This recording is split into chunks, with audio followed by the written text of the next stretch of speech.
Hi, welcome to Synopsis. Today, I am going to explain a post-apocalyptic, sci-fi action film, titled Snowpiercer. Released in the year 2013. Before we begin, warning, spoilers ahead. Watch out and take care. In 2014, scientists planned to dispense CW7, a cooling material into the top surface of the Earth, in order to tackle climate change. Unfortunately, the experiment backfires, hence creating a new ice age, and freezing everything to death. Only a few lucky ones who board a train survive after the apocalypse. 17 years later in 2031, the train still keeps going on, but the situation only gets worse for the tail compartment. The train is divided into different compartments with rich in the front, and poor in the tail section. Security guards badly treat the poor and only offer protein bars to eat. The situation is unacceptable for some people, including Curtis Everett, and his second-in-command Edgar, but they cannot take any action at the moment. One day they receive a secret message, telling them about a person named Nam Kong-soo, who is a security expert but is currently detained in the prison section.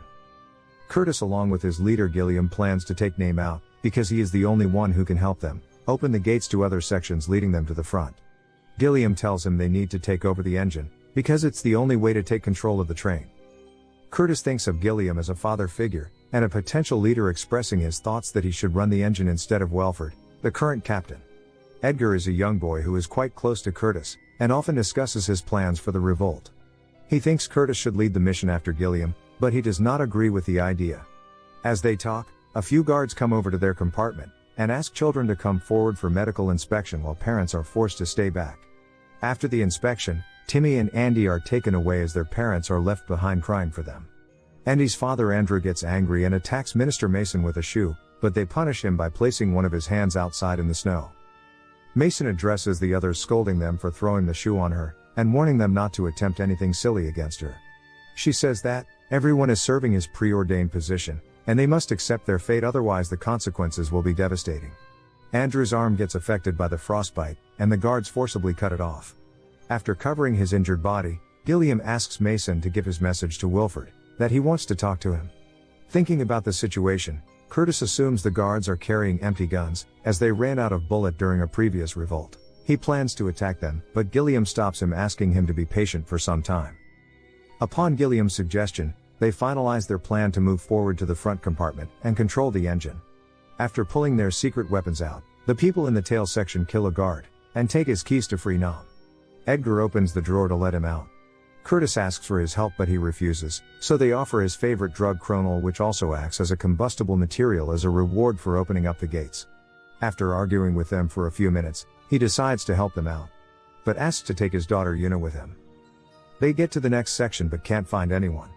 While searching through the compartment, they get a chance to peek outside through the windows, but there is no sign of any life on Earth.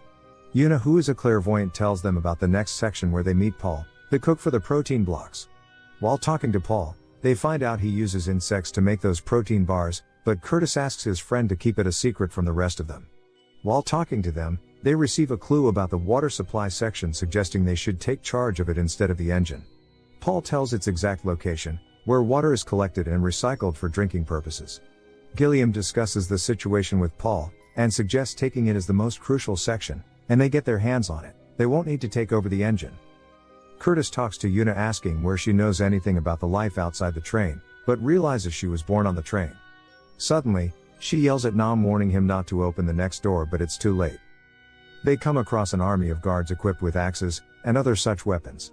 Before they can think of anything, they are attacked by the guards, and start fighting against them. After an intense encounter fight where Edgar and Curtis fight right next to each other, the captain announces they have reached the Yekaterina Bridge, which depicts the passing of a year on the train, as it completes one circle on its track. Mason shows up again, scolding the men from the tail section for messing up the situation. As she talks, the train enters into a dark tunnel, giving the advantage to soldiers, who are equipped with night vision, and starts beating them up. Curtis and his men plan a counterstrike after lighting up the torches, and killing many of them, but Edgar is also stabbed to death. Curtis reaches over to Mason, and holds her hostage, forcing her to stop the guards. Meanwhile, the train gets out of the tunnel. Gilliam asks the survivors to get ready for the next fight, while Curtis sits by Edgar's dead body in despair. Tanya and Ender torture Mason, asking about their kids, but she reveals she handed them over to Wilford. She agrees to take them to the front compartment, but in exchange for her life, and they agree. At night, Gilliam asks Curtis about his next plan, and he reveals he is still determined to move forward.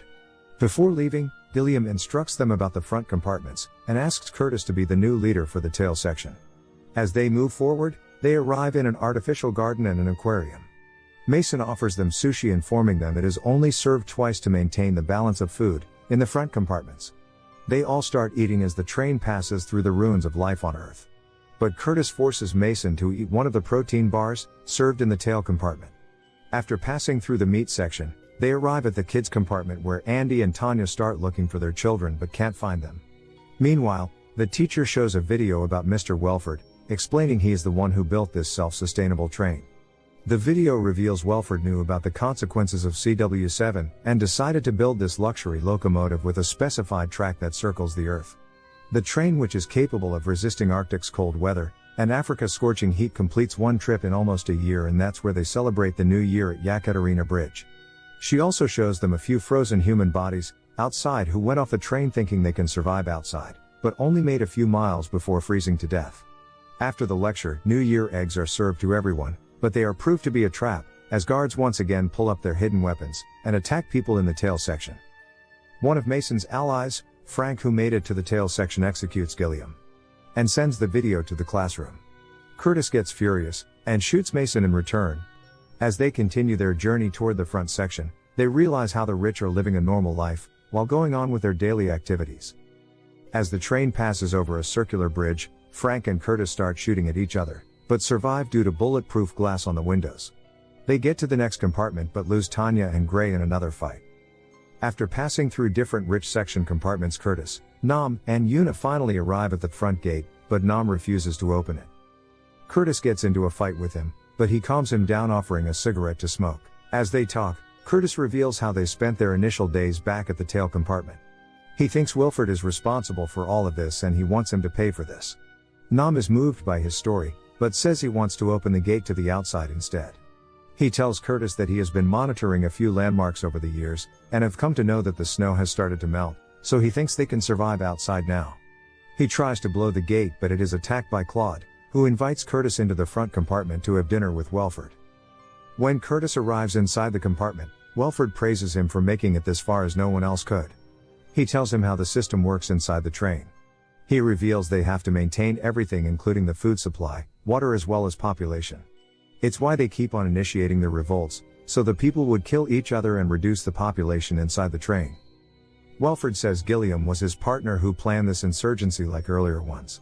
They had plans to end it at Yekaterina Bridge, but he launched the counterstrike, which only added up to their mission, raising the death toll even higher, but Gilliam had to pay the price. Curtis cannot believe his claims, but he proves it by dialing the call to the tail compartment and orders to kill 74% of the population. Welford takes him to the engine and offers to lead the train in his place.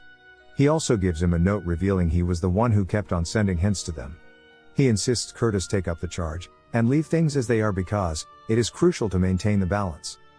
As they talk, Nam and Yuna fight against the front compartment passengers and manage to open up the gate. Curtis seems to agree with Welford's suggestion, but Yuna shows up asking him to open the floorboard, and they find Timmy inside working at the engine as a slave. Welford discloses that some parts of the engine went extinct, and they needed manual force to operate, but the tiny space only allowed small children. That's why they kept on bringing them from the tail compartments. Curtis gets Timmy out but loses his hand as the result. In the meantime, Andy shows up and takes his position at the engine, ignoring Curtis's requests to stop. Welford tells him everyone is working on his preordained positions, and he won't listen to him. Meanwhile, Yona lights up the fire, igniting the blast that blows up the gate. It leads to a huge explosion, creating an avalanche that derails the train. Nam and Curtis use their bodies to shield Yona and Timmy, while everyone else dies. In the end, Yuna and Timmy come out of the train wreck and spot a polar bear, indicating that life still exists on Earth. So this is for today. I will see you in the next one. Till then, subscribe to our channel and hit that bell icon to remain updated about all our future videos. See you in the next one.